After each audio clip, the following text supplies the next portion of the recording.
Роза Әлқожа, қазақ эстрадасының жарық жұлдыздарының бірі, назды дауыс иесі.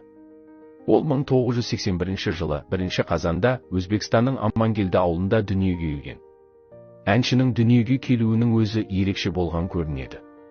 Себебі Әлқожа отбасында Розаға дейін бала болмаған. Халқын назды әуенмен тербеткен әнші Роза Әлқожаның өмірбаяны мақаласында бұл жайлы былай жазылған. Бір перзентке зар болған ата-анасы тіпті ажырасуға да бекінген екен. Сол жылы анасының құрсағына болашақ әнші Роза Әлқожа біткен. Алайда тексеріп, диагноз қойған дәрігерлер іштегі сәбиді өліге балап алып тастамақ болыпты. Сонда ескіліктен хабары бар әжесі дәрігерлер сөйлей береді. Ташкент жақта бір ишанға көрсетеміз деп келінін ауруханадан алып кеткен. Сөйтіп енесінің ақылымен молдаға қаралған келіні Роза есімді қыз баланы дүниеге әкелді. Осылайша Розаның артынан 5 бала дүние есігін ашты.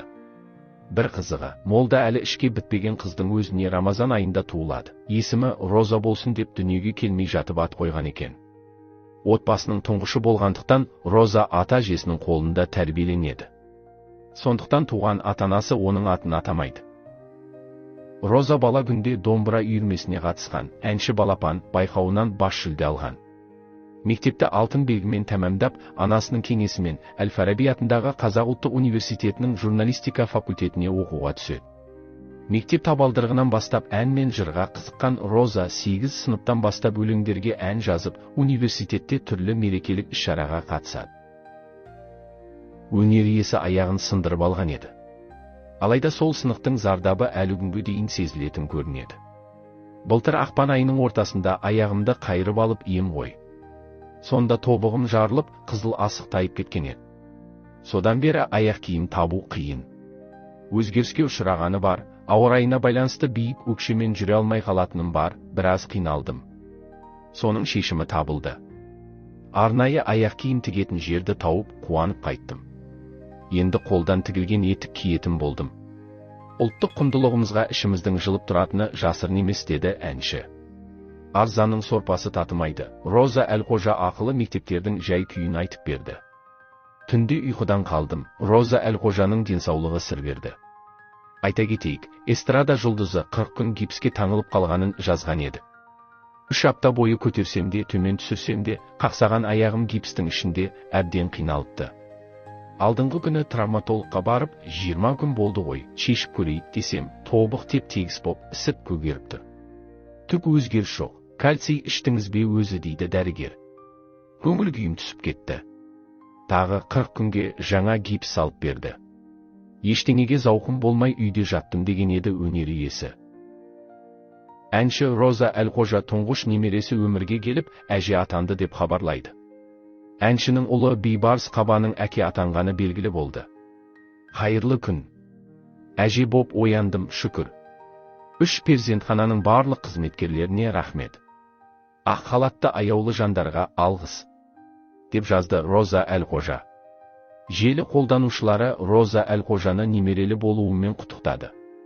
Балапанның бауы берік болсын. Роза ханым, немереңіздің өмір жасы ұзақ болсын, құтты болсын. Роза әнші, өмір есігін ашқан тұңғыш немереңнің бауы берік болсын деп жазды желі қолданушылары. Роза Әлқожа желтоқсан айында түскен жол апатын әлі ұмыта қойған жоқ.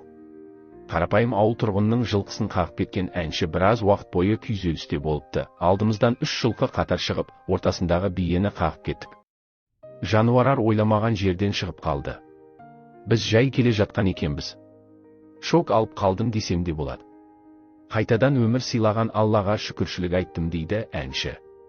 Қағып кеткен жылқының құны жұлдыздың мойнына ілінбеген. Керісінше заң Әлқожаны жақтаған. Оқиға түнгі 1 шамасында болды. Мен басында жылқыны біз төлейтін шығармыз деп ойладым. Алайда керісінше иесі малды түнде жіберіп қойған үшін біздің көлікті жасатып беруі тиіс екен. Оның үстіне Қордай ауданындағы деген белгісі бар жылқыны барлығы біледі екен. Десе де ізіне түсіп, қудалаған жоқпыз. Өйткені тірі қалғанымызға қуандық дейді ол. Жөндеу жұмыстарына жарамай қалған Infiniti көлігін әнші ұзақ жоқтаған жоқ. Өйткені жаңа көлік жан жарасын тез емдеген сыңайлы. Жуырда ақ тұлпар алдым. Жол апатына түсіп қалған кезде қара Infiniti деген көлігіміз бар еді. Сол жарамай қалды. Артынша өзім бұрыннан жақсы көретін Lexus 470 деген көлік алдым. Жақсы көретін ағатайымыздан жартылай сыйлық болды десек те болады дейді Роза Әлқожа. Әнші шетелде қиын жағдайға тап болды. Алматы, Стамбул, Венеция, Катар, Миконос, Санторини, Анкона, Венеция, Милан, Үргеніш, Ташкент, Алматы сапары түрлі қызықтарға толы болды. 4 апа, 1 ата, 1 бала, 1 бойжеткенмен бірге 10 сағат жол жүріп жеткен Венециядағы алғашқы әсер, судағы қаланы аралау, гондоласына міну ерекше болды. Грецияның қалаларын аралағанда да, ел көрген бәрібір көк жиегіңді кеңітетінін сезінесің. Өзге елдің тұрмыс тіршілігі, еркіндігі өз-өзіңнен зерттеу мен зерделеуге мүмкіндік береді. Алланың қалауымен бәрі де болды. Миконоста ақшамызды ұрлаттық. Венециядан ұшқалы тұрғанда бір-бірімізге сеніп паспортымыздың Миланда қалып қойғанын түсіндік. Алған билетіміз күйіп кетті, жолаушылар кетті, біз қайта Миланға пойызбен бара жаттық. Енді үйге аман-есен жетуге нәсіп етсін деп жазды өнер иесі. Әнші сіңлісінің қуанышын бөлісіп, көпшілік алдында оған естен кетпес тосын сый жасады.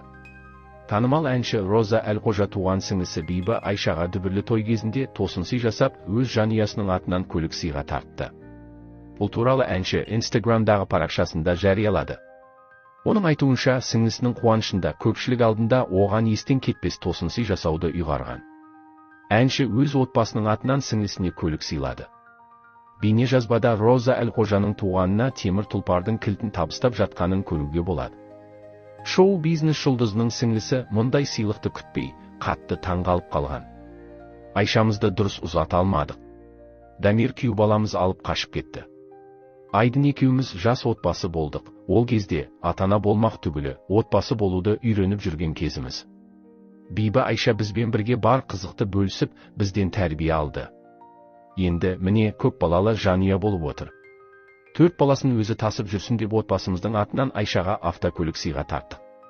Тойларың тойға, әр жанұя өсіп өніп, ол қызының қуанышын тойлай берсін.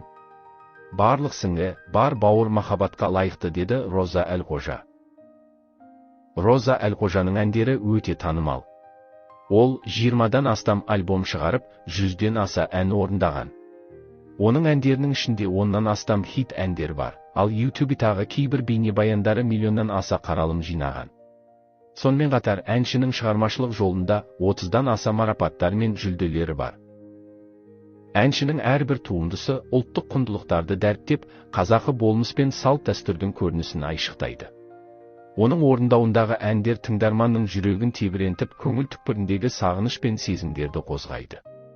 Әсіресе Роза Әлқожаның ана туралы, туған жер, махаббат тақырыбындағы әндері халық арасында кеңінен таралып, өміршеңдігімен ерекшеленеді. Сонымен қатар, ол тек әнші ғана емес, сазгерлік қырымен де танымал өнер иесі. Оның авторлық әндері де үлкен сұранысқа ие болып, қазақ эстрадасында өзіндік қолтаңбасын қалдырып келеді. YouTube және әлеуметтік желілердегі көрсеткіштеріне қарасақ, оның көптеген бейнебаяндары миллионнан астам қаралым жинап, тыңдармандар тарапынан жоғары бағаға ие болған. Оның өнері әрдайым халықтың ықыласына бөленіп, түрлі марапаттармен атап өтілді. 30-дан аса жүлденің иегері атанып, көптеген музыкалық байқаулар мен фестивальдерде үздік орындаушы ретінде танылды. Бұл оның еңбегінің еленіп, қазақ музыка өнерінде өзіндік орнын қалыптастырғанын дәлелдейді. Осылайша Роза Әлқожа қазақ музыкасының жарқын жұлдыздарының бірі. Оның шығармашылығы әлі де талай тыңдарманды қуанышқа бөліп, жаңа әндерімен қуантары анық. Ұлттық өнерді ұлықтап, қазақ эстрадасына тың серпін берген әнші ретінде ол мәңгілік халық жадында сақталары сөзсіз.